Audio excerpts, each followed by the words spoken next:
Hi, today we're going to be working on the shoulders and going over a few simple sequences that we can do to really help relieve pain in the shoulders, start developing mobility and flexibility. So here we go. Find a nice spot. If you have a wall available, that would be perfect. So find a place with a wall, a mat, and I'm going to be showing a few things with blocks. So if you have blocks, that would be great. And let's get started. So sit in a comfortable place, take a few breaths. Make sure that as you're breathing, you're softening the eyes, the ears, and the throat.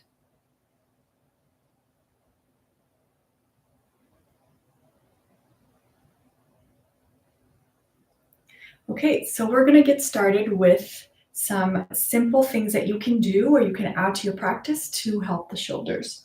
So first thing we'll do is grab a few blocks, so 2 blocks here. And if you have this little edge to your wall, go ahead and put the block right on that edge of your wall. If you don't have one, you can roll up a little towel underneath here so that your blocks can be at an angle. Okay, so first thing that we'll do is we'll come over in front of the blocks here, and you can just sit kind of in a child's pose position and put your hands on top of the block, fingers facing up. And take a few breaths here.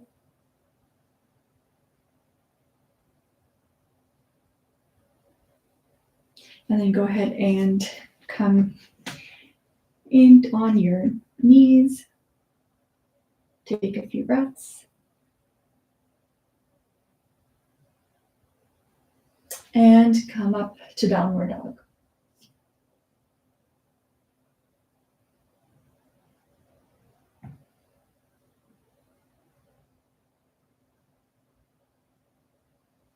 And go ahead and come down. And you can repeat this as many times as you want or stay in each one of the phases for as long as you need.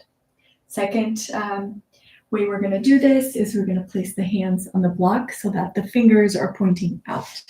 So in this way.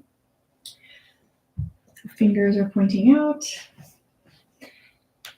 And here, start breathing, softening the eyes, the ears, and the throat. If this is enough, you can stay here.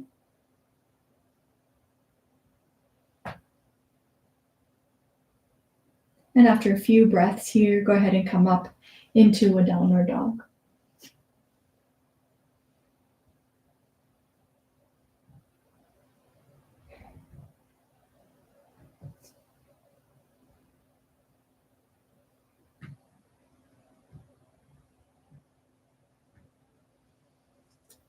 Okay, go ahead and inhale, exhale, come back down. And now we're going to turn the hands in. So fingers in on your block here. And just rest in child's pose for a few breaths. And you're going to notice sometimes the hands start rotating out. So make sure that doesn't happen. You can use the thumb on the bottom to hold on to the block so the hands don't start rotating. So fingers pointing towards one another, and you can use the thumb as a hook to keep the fingers pointing towards one another. Take a few breaths here and then come up. See how that feels. So as you inhale, release any tension on the head of the shoulder here. Start noticing where it is that you're holding any tension and breathe right into that spot. And when you're ready, come up into a downward dog, fingers pointing towards one another. Arms straight. Inhale, exhale, come down. So now we have one more to this sequence, and this one we turn, externally rotate the shoulders, and we point the fingers down. So this one, When you put the hand here, make sure that you use the pinky as an anchor. Otherwise, the hand tends to rotate on the block. So really anchor the hand so that those fingers remain pointing down. All right, so we're going to put the blocks here on the wall, fingers pointing down, and then hook the pinky if that helps keep your hands fingers pointing down towards the floor. Okay. So here in the child's pose position, we start feeling the stretch on this one. So inhale, bring the muscle closer to the bone. Make the wrists narrow and the palms wide. Press the palms into the block. And try to make this fold here of the hand nice and sharp versus feeling a puffiness here on the wrist. So maybe here, you stay here and breathe here for a few days. When you're ready, come up to your knees here. And then inhale. Exhale, come up to downward dog. Pressing the heels of the palm into the block. Make sure your fingers are straight. If they have a tendency of wanting to curl up, just straighten the fingers.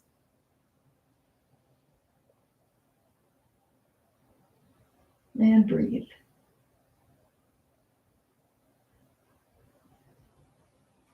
Inhale, exhale, and come down. So here, it's a good idea not to shake the hands, just allow the hands to sit and to receive the sensation. Also, if your wrists are very tight and painful, you might want to repeat these more often instead of holding them for longer. So you could put the hands here and come up and come down from downward dog like this. All right, until you're able to hold them longer. And so slowly you'll start getting a little bit more mobility in the wrists and in the shoulder with this exercise. Just take your time with it. All right, so the second thing that we'll do is we'll use one block, and I'm going to place my hands on the mat like this, right? So I place my hand on the mat, thumb out. So like this, but on the mat, if you can see that. So if I have the block will be there so that I can use it as a guide here. So place each hand around the block. So thumb underneath the block, and then the rest of the hand on the outside of the block. And then I'm going to bring my forearms onto the ground. Okay, and I'm going to come forward on this and then come back onto the child's pose. So I'll do that a few times. Forward.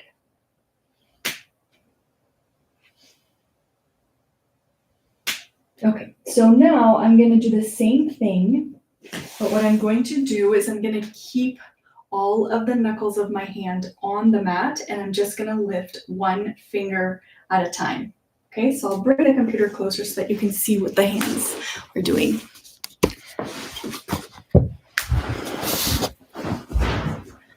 All right, so hands here.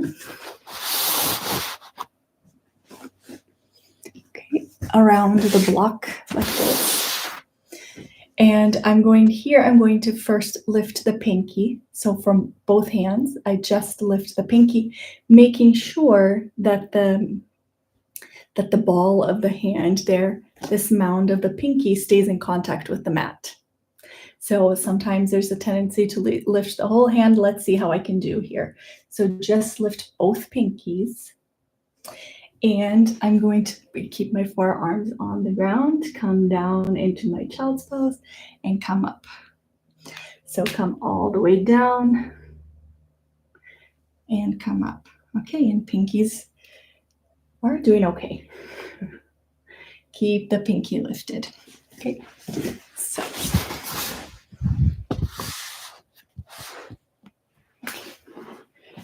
So here I could come back and I can give myself a little room to come back by bringing the knees apart and hands around the block.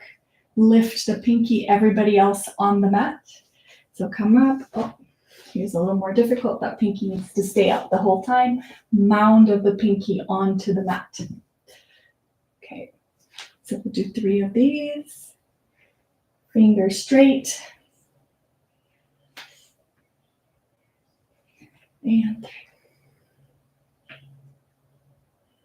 Okay, now take a breath and we're going to do the ring finger. So same thing. The mound part of the ring finger will stay on the mat. All the other fingers too, just the ring finger lifting. So press the palms onto the mat. Lift the ring finger. And then you can start noticing where it is that this connection isn't quite there yet. Okay, so lift and come down. So my right hand is not behaving. 3. Down. Okay. Now we'll do the same thing with each of the remaining fingers, and I will bring the computer closer so you can see the hands.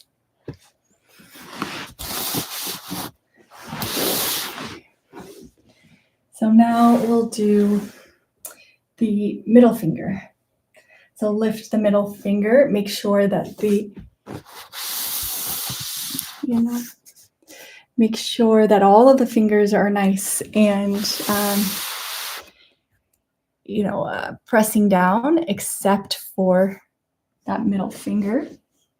And we're going to keep it up as we come up and then come down. And there's a tendency of the whole hand wanting to cup, so make sure that you keep the contact of those bottom knuckles on the mat.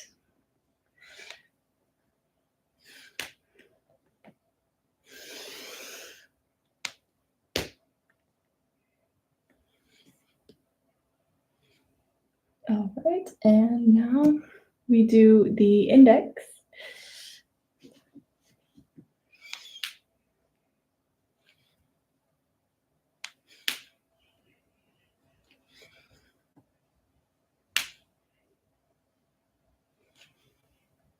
And 3. And last, we work on the thumb. Okay, so knuckle of the thumb close to the mat.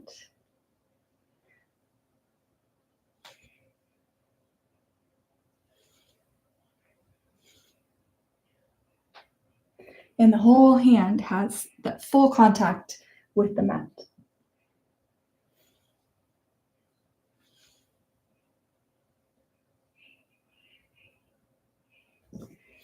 All right. Okay, so give yourself a minute here. Check in with your shoulders and see how are they feeling. And so this connection between the wrists and the fingers and the shoulders, so it's a really nice exercise to repeat over and over until you're able to really work with each of those fingers individually. So we're going to do the same thing, but in downward dog now. So I'll show you what that looks like. It's the same exercise, but we're going to be going up on downward dog. So if this one's too much, just go ahead and repeat the first one. So starting out with the pinky, come up to downward dog, and immediately my knuckles come out of the ground, so push them in, back. Really lift the pinky and come back down. And then we'll do the ring finger. Down, and you can start checking which one is your most challenging finger and work on that finger a few more times. And then we'll lift the middle finger into downward dog, really lifting the hips, bringing then all of those knuckles back down into the mat. and index finger down, and then the thumb.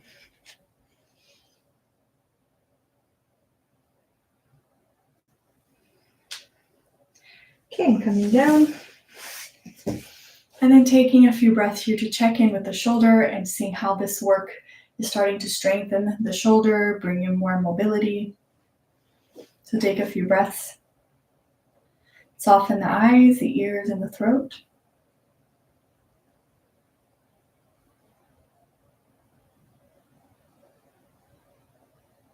And then go ahead and repeat this as many times as you can, or hold it for a little bit longer. So on downward dog with one lifted finger, and drop the finger and raise the finger and start understanding this connection between the hands and the shoulders. When you're finished, go ahead and come against the wall, and I'm going to make an L here with my hand and place that the contact of the fingers and the thumb on the wall here, pressing against the wall. Come up into downward dog. Make sure not to lose the length here in the armpit. So open there. Okay, come down. And then to finish off, adjust this a little bit. We're going to work with a block here. So put that block against the wall, and then we're going to come back and grab the hands. If this is too difficult, go ahead and use a belt so that you can hold on to the belt. So grab the hand and then place the, not the elbow, but just this, fleshy part of the muscle onto the block here. So come back into child's pose. And lengthen the armpit and the arm.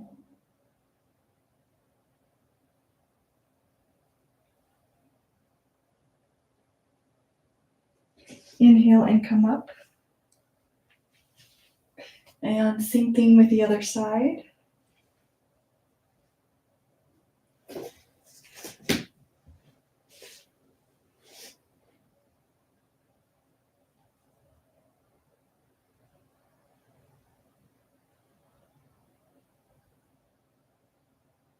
And breathe and make sure that you don't hold the breath. Just soften the eyes, ears, and throat.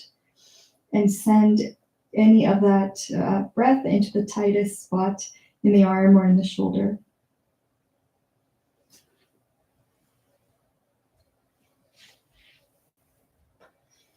All right, come out, take a few breaths where you soften the eyes, the ears, and the throat, releasing any tension around the shoulders or the upper arms or the wrists.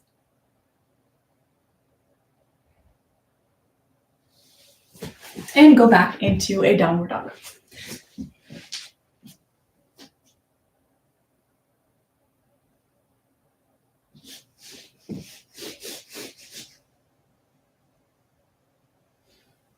And come down.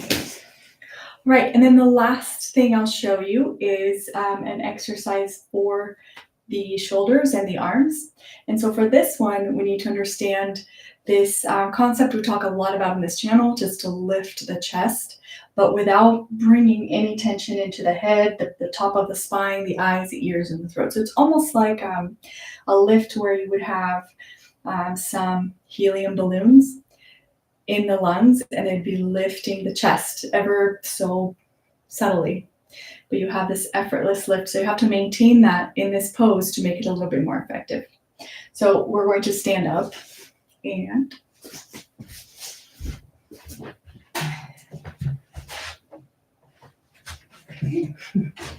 okay, give me a second here.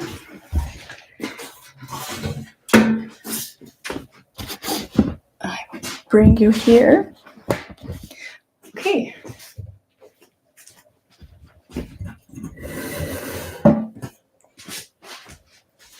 All right, so we come over to a wall, and what I want to do is I want to bring my hand behind me, so right hand first, and I want to make sure that the right hand stays here horizontal with the shoulder, so I'm not bringing the hand up It's okay if it's tight, but I need to keep the hand lower a bit.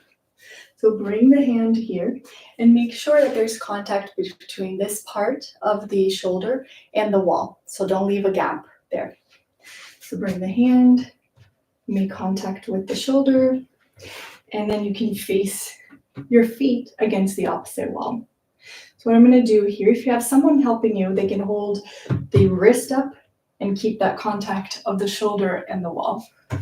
And you can slowly walk your feet back. So here is where we would have the tendency to maybe drop the shoulder to decrease the stretch on the arm. To drop the chest. So keep the chest lifted as you turn. So if you're going to inhale, lift the chest and turn. Inhale, lift the chest and turn. Make sure that you're not arching the back when you're turning. Okay. All right. So turn a little bit. Keep the contact with the top of the shoulder and the wall. Make sure that you don't leave a gap there. And then inhale, exhale, and you can come back and slowly remove the hand. And we'll do the same thing on the other side. So hand comes out, making sure that this part of the arm is touching your wall support and that the hand isn't coming up. Coming down here is fine, just not above the shoulder. Okay, so maintain that contact. Point your feet against the opposite wall, and maybe here it's enough. So here it's breathe, lift the chest to make sure that we're not arching the back here. So tuck the pelvis, lift the chest, and press that shoulder into the wall and breathe. So don't start turning more by tightening the eyes, the ears, and the throat. Turn by inhaling, maintaining that lift of the chest, and as you exhale, keeping the eyes, ears, and throat soft, then you can start turning here, making sure that you don't create a gap in between your shoulder and the wall so that there's that contact there. And lift the chest here so that we're not dropping the chest. Lift the chest, soften the eyes, ears, and throat. And then inhale. As you exhale, release.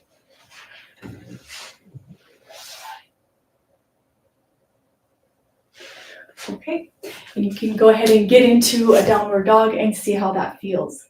So let's come into your mat.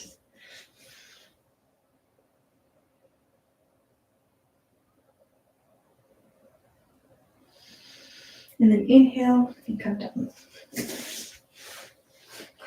All right, so I hope you enjoyed it. This is a really nice way to start getting to work on the shoulders. You can personalize this for your own practice where you hold it a little bit longer or you repeat some of the poses that you really liked. If you have any questions about this or more work on the shoulders, send me a comment. And see you next week. Thank you so much for watching.